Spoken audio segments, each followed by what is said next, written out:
Qualité de la transmission. Premièrement, atténuation d'un signal.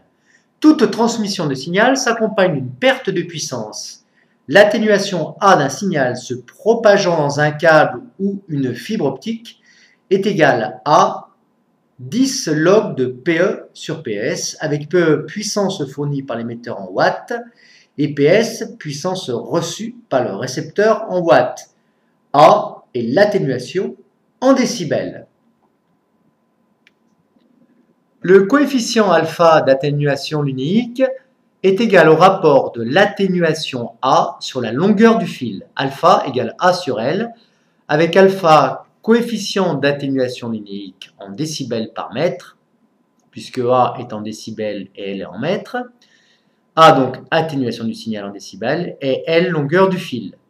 Exemple, pour la fibre optique, alpha égale 2 fois 10-4 décibels par mètre. Ça veut dire que l'on perd une puissance en décibels de 2 fois 10-4 décibels par mètre de fibre optique. Par contre, pour le câble coaxial utilisé pour les antennes satellites, alpha est égal à 0,2 décibels par mètre. La puissance perdue par le câble coaxial est bien supérieure à la fibre optique. C'est pour ça que progressivement, on s'oriente vers une transmission de l'information par fibre optique. Un petit exercice pour s'entraîner, je vous laisse lire l'énoncé et trouver la réponse évidemment.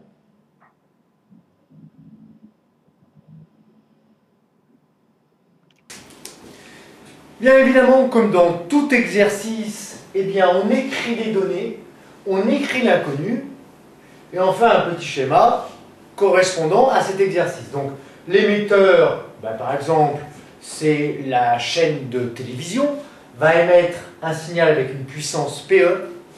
Le canal de transmission, eh bien, ça va être la fibre optique, et cette fibre optique va vous emmener votre signal jusqu'à chez vous, le récepteur étant votre télévision. Votre télévision, pour pouvoir recevoir ce signal, va avoir une puissance de sortie de 3,8 microwatts, sinon elle ne fonctionne pas. La puissance d'entrée fournie par l'émetteur est de 100 milliwatts et le coefficient d'atténuation lunéique dû à la fibre optique est de 8,0 décibels par kilomètre. Quelle est la longueur maximale de fil que je peux utiliser? Eh bien, pour ceci, il faut écrire que alpha égale l'atténuation sur la longueur maximale dans ces cas-là. Autrement dit, la longueur max de cette fibre optique est égale à A sur alpha. On remplace A par son expression. L'atténuation vaut quoi? 10 log de la puissance d'entrée sur la puissance de sortie. Le tout divisé par alpha. Application numérique, Lmax égale 10 log de PE, c'est-à-dire 100 milliwatts, 100 fois 10 moins 3 watts, divisé par 3,8 microwatts. Micro, c'est 10 moins 6, un millionième de watt.